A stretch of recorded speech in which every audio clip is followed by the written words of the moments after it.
Yep. All right. I thought I won $1 million, you know? I always have to pick up. 5, 22, 23.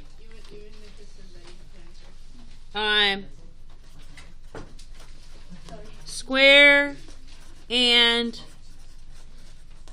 square roots. Okay? We're going to learn today, Cruz, about squares and square roots. Squares and square roots.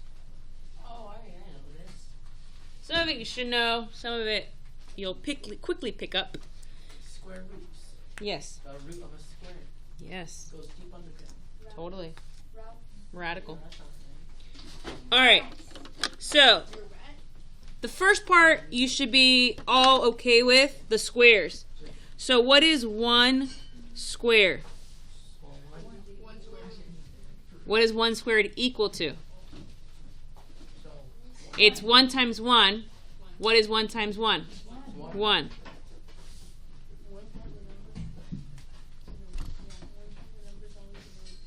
Two squared.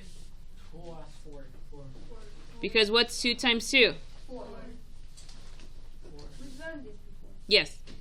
We're going to go all the way to 20. 3 squared? 9. So we're doing like a multiplication table. All of your answers are going to be on the sheet. You're going to be using this sheet all week. Refer back to it for your answers. 4 squared. 5 squared. 6 squared. 6 times 6, 36.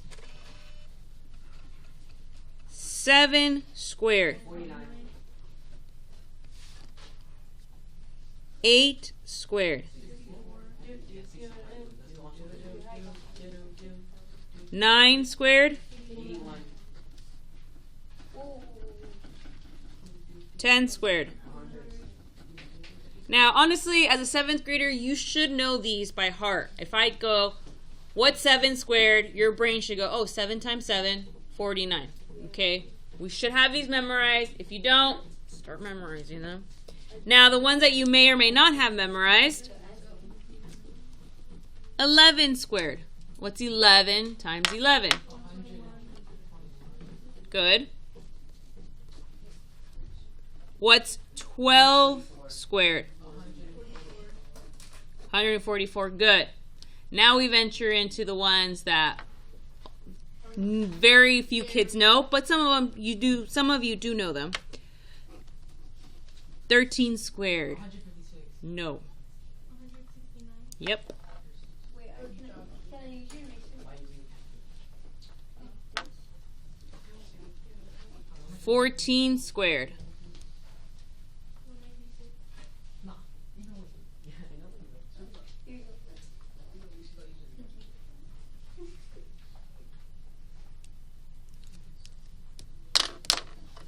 All right, figure out 15 times 15.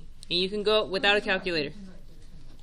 You go over here and you go 15 times 15. 5 times 5 is 25. Carry the 2. Am I done with the 5? Nope. 5 times 1. 5 plus 2 is 7. Now I get to multiply by the 1, but what do I have to do first? Put a 0. Should you as a 7th grader know how to do this? Yes, you should. 1 times 5? 5. 1 times 1? 1. What do I do with all these numbers? Add them. So I should see your pencil quickly moving on your pencil and adding these.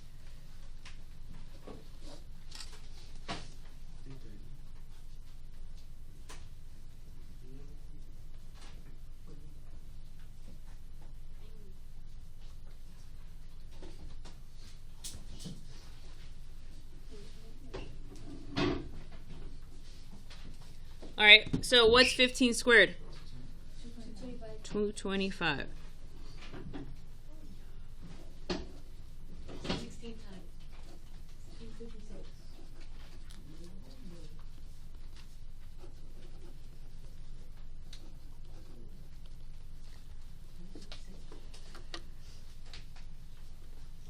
Old school, no calculator.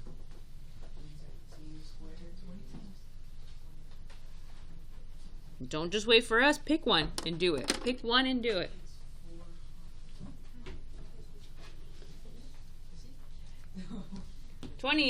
21 is 20 is the easiest one.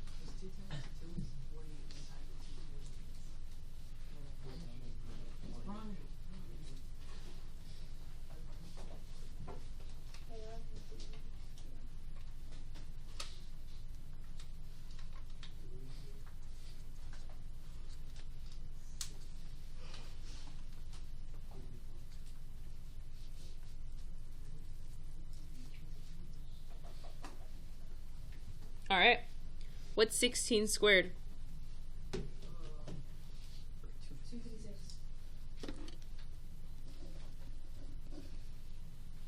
17 squared. No. 289.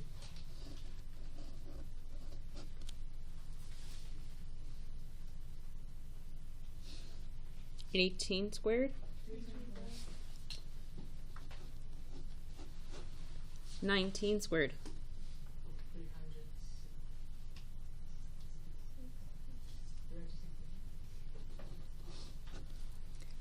20 squared?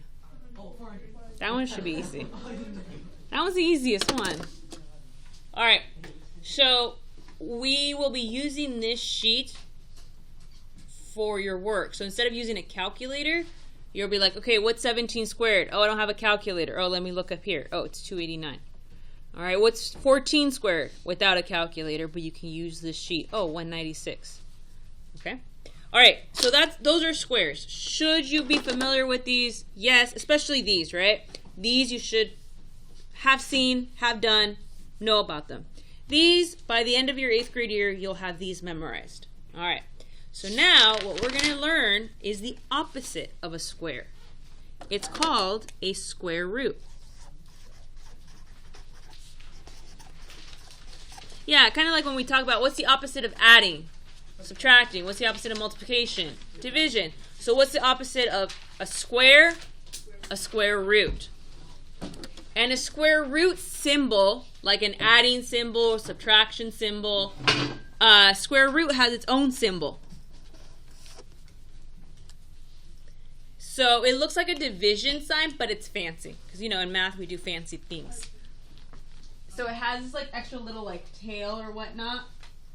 So this makes it a square root. So like division, but fancy. It's called a square root. It's kind of like division. It's kind of like multiplication. It's the opposite of squaring. All right. Fancy. So what is the square root of 1? 1. Because what's 1 squared? 1. This is your answer to your square. What's inside the square root is the answer to your square. So for example, what's the square root of 4? This is the answer. No. No. Okay. What number can I square to get 4? 2.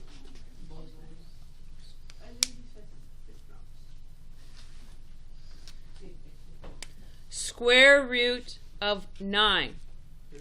3. Because what can I multiply to itself to get 9? 3. 3 times 3 is 9. 2 times 2 is 4. So these are like your answers. You're trying to figure out what came before. Actually, writing all this down. 220? The square root of 16.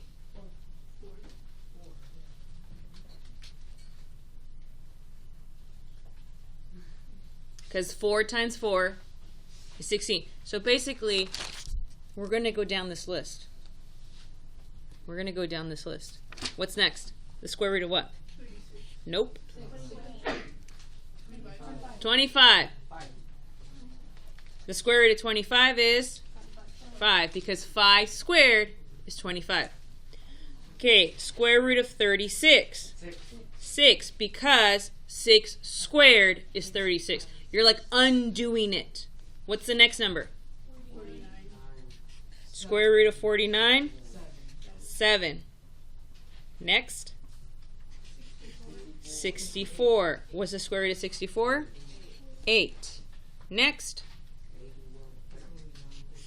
81. What's the square root of 81? Square root of 100. What's the square root of 100? 10.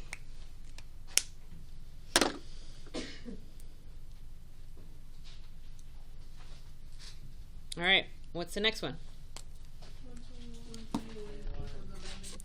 121 equals 11. The square root of 144 is equal to 12. So you're also creating another, let's say, multiplication table where you can go into here and be like, okay, I have the square root of 36. Oh, what's the square root of 36? 6. Without using a calculator, you can use this chart to help you. 13, 14, 15, 16, 17, 18, 19, 20. All right, what are all the other numbers I got to fill in? I can just flip back, right? What comes after 144? 169. What's my answer? 13. So 169 is equal to 13. What comes after 169? 196. What's 196? 14. What comes after 196? 225, which is 15. 256. 16. 289. 17. 324 is 18. 361 is 19. And 400 is 20. Do we see the relationship? It looks hard, but it's really not. It's on it. I mean, these should be the easy ones, and then slowly you'll start memorizing these. This section right here, you'll slowly memorize this one. Hopefully you do memorize 400 by the end of this week. The square root of 400 is indeed 20. So you have your squares and your square roots that you'll be starting to use next year. Actually, today, you know.